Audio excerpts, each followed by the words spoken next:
Hello everyone. In this video session, I'm going to explain concept of impedance, admittance and power triangle. Impedance and admittance also I'm representing triangles. In the AC condition, reactive component X is added. Whereas in the case of a DC, only resistance plays an important role. Here in the x-axis I am representing R, that is real, and y-axis, which is imaginary X reactance component, which is added in the AC. That's why the sinusoidal wave sin pi, and the resultant of these two, hypotenuse representing Z. So Z is equal to, we can write Z is equal to R plus JX. Here J is a imaginary term.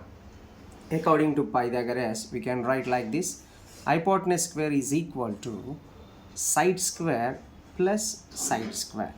Here Z is equal to square root of R square plus X square. From this triangle, we can derive power factor, that is, we are representing power factor with a cos pi.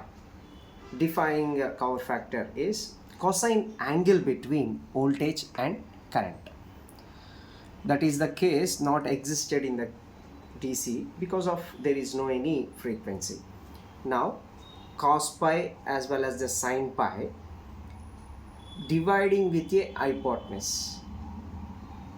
Cos pi is equal to, simply in the cos pi x-axis we are representing R, so R by Z, whereas sin pi is equal to, in the place of a sin pi, what is the letter is a x, simply we can write x by Z. We know that tan pi is equal to sin by cos.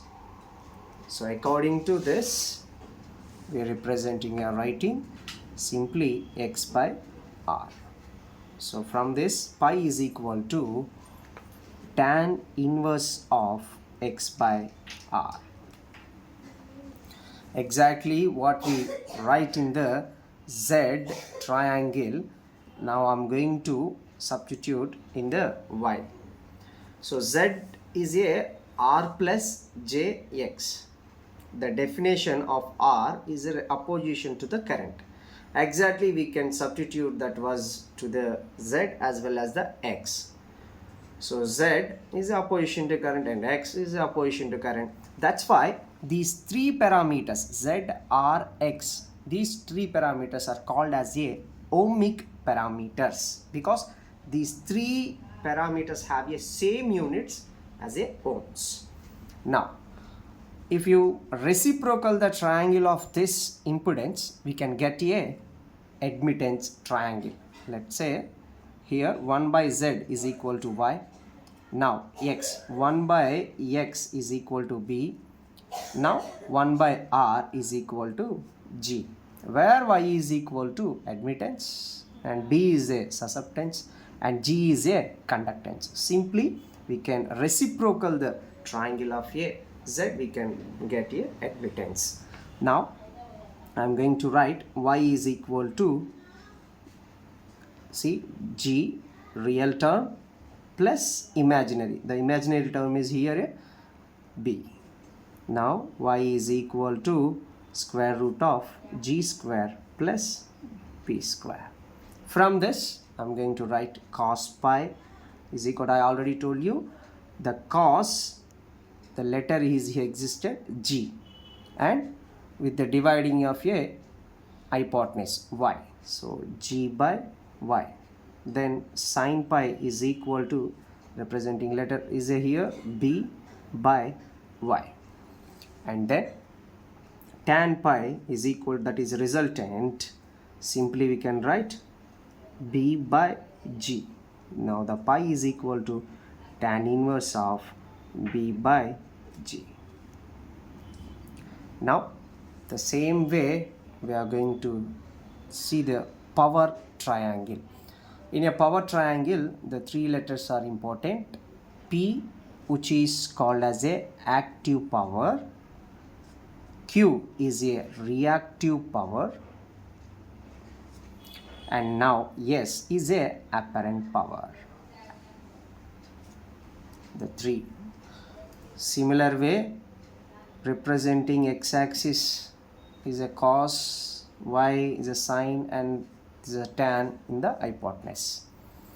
To remember very easiest of power triangle, let's say example, here there is a bowl with your water and fire. I wanna boil the water with help of this fire, but it's not possible to me only applying the fire to the water. I have to take some equipment to support the water so that I can be boil the water. Now here our object is boil only the water, but unfortunately bowl also have some heat getting, okay. So this heat wasted by the bowl, which is called as a Q. The water heating is a P and the total fire is a S. So this is useful, which is denoted with a KW. This is wasted, that is a reactive power, KVARQ, and if you can join these two, that is a S, apparent power, which is we are calling a total one. According to what we write in the impedance as well as the admittance, S is equal to, I am writing, real term is a P plus imaginary term JQ. Here square root of P square plus Q square. Similar way, cos pi, the real term, y-axis, x-axis, that is P, representing in the x-axis is a P. So P divided by resultant hypotenuse is a S. And then in other words you can write like this also, P is equal to simply, that is active power is equal to power factor into total power, which is apparent power. Similar way, sin pi is the imaginary one, the imaginary, we written this one as a Q. So Q by S is equal to, then Q is equal to sin pi into S. Whereas in the tan pi, that is Q by P, and pi is equal to tan inverse of Q by P. This is the angle we obtained. So hope you understand this one. Thank you.